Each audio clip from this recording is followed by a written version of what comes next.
मंडळी नमस्कार. महाराष्ट्र राज्यामध्ये स्थानिक स्वराज्य संस्थाच्या निवडणुका घोषित झाल्या आहेत आणि त्यातल्या त्यात खामगावात यावेळी आगळं वेगळं वातावरण पाहावयास मिळत आहे. खामगाव शहरामध्ये दोन दिग्गजांच्या माध्यमातून ही निवडणूक जरी डोक्यावर घेतली असली तरी यावेळी काँग्रेसच्या वतीने नवनेतृत्वाला संधी दिली आहे. आज दिग्गज आणि घराणेशाही जोपासणारे जरी दोन्ही पक्ष असले तरी सर्वसामान्य कार्यकर्त्यात वावरणारा असा किशोर भोसले हा यावेळी काँग्रेसचा चेहरा आहे. यावेळी महिला आरक्षण असल्यामुळे त्या ठिकाणी किशोर भोसले यांच्या रूपाने त्यांची पत्नी ही रजत नगरीमध्ये नगराध्यक्षपदाच्या उमेदवाराच्या रिंगणात उतरली आहे. तर भाजपाचा बालेकिल्ला गेल्या 15 वर्षापासून ठेवण्यासाठी भाऊसाहेब पुणकरांनी घेतलेली मेहनत आणि त्यानंतर आजचे विद्यमान कामगार मंत्री आकाश पुणकर यांच्या नेतृत्वामध्ये खामगाव विधानसभा मतदारसंघाची हालचाल सुरू असली तरी काँग्रेसमध्ये असलेले एकनिष्ठ असलेले आमदार दिलीप कुमार सानंदा यांनी नुकताच काँग्रेस पक्षाला सोडचिठ्ठी करत राष्ट्रवादी पक्षामध्ये प्रवेश केला आहे आणि आता राष्ट्रवादी पक्ष हा सुद्धा महायुतीतील अजितदादा पवार यांचा पक्ष आणि त्या पक्षामध्ये त्यांचा समावेश झाला असल्यामुळे आता या ठिकाणी राष्ट्रवादीनेही सुद्धा यावेळी निवडणूक रिंगणामध्ये निवडणूक लढण्यासाठी नगराध्यक्षासोबत नगरसेवकांची मोठी फळी उभी केली आहे.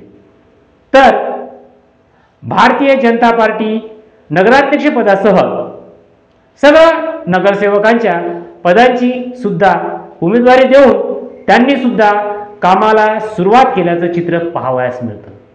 तर काँग्रेसने यावेळी आगळीवेगळी खेळी करत खामगाव शहरातील सर्वसामान्य घटकांशी ज्याचं जुळलेलं नातं आहे आणि सर्वांशी आदरापूर्ण वागणूक देणारा असा नेता म्हणजे किशोर भोसले यांनी भाजपला सोडचिठ्ठी देत काँग्रेसमध्ये प्रवेश केला असला तरी काँग्रेसमध्ये असलेली त्यांची एकनिष्ठता ही त्यांच्या जमेची बाजू असल्याचं खामगावकरांकडून बोललं जात आहे.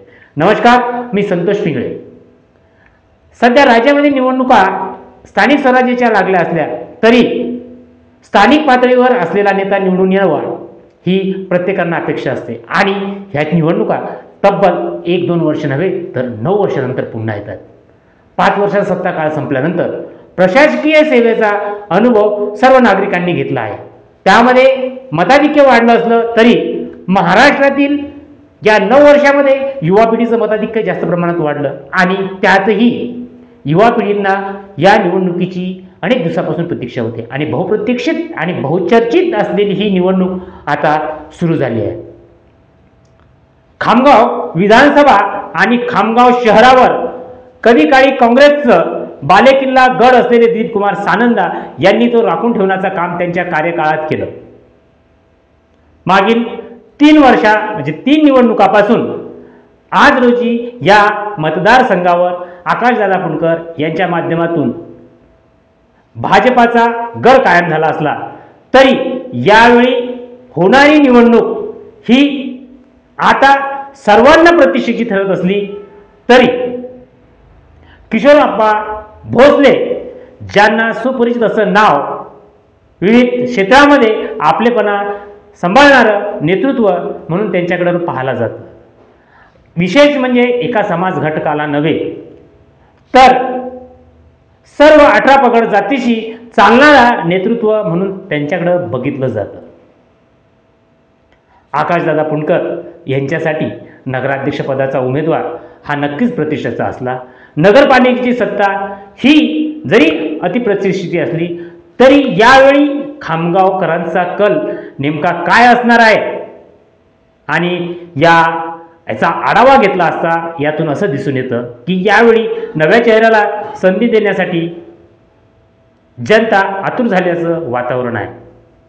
तर दिलीप कुमार सानंदा यांचा खामगाव शहरामध्ये गेल्या 20 वर्षातील राजकारणाचा भाग पाहता खामगावमध्ये दिलीप कुमार सानंदा यांनी जरी आत्ता काँग्रेसला सोडचिठ्ठी दिली असली तरी त्यांच्या नेतृत्वावर विश्वास ठेवून अनेक कार्यकर्ते पदाधिकारी हे राष्ट्रवादीत सहभागी झाले. अजितदादा पवार यांचा राष्ट्रवादी पक्ष हा राज्यात निर्भीडपणे आणि विकासाच्या नावाखाली कार्यतत्पर असल्याचं वातावरण पाहावयास मिळतं. आणि अजितदादांच्या या नेतृत्वात त्यांनी घेतलेली भरारी, यावेळी नगराध्यक्षपदाचा दिलेला उमेदवार हा नक्कीच बाजी मारेल का, याकडे सर्वांचं लक्ष लागलेलं आहे.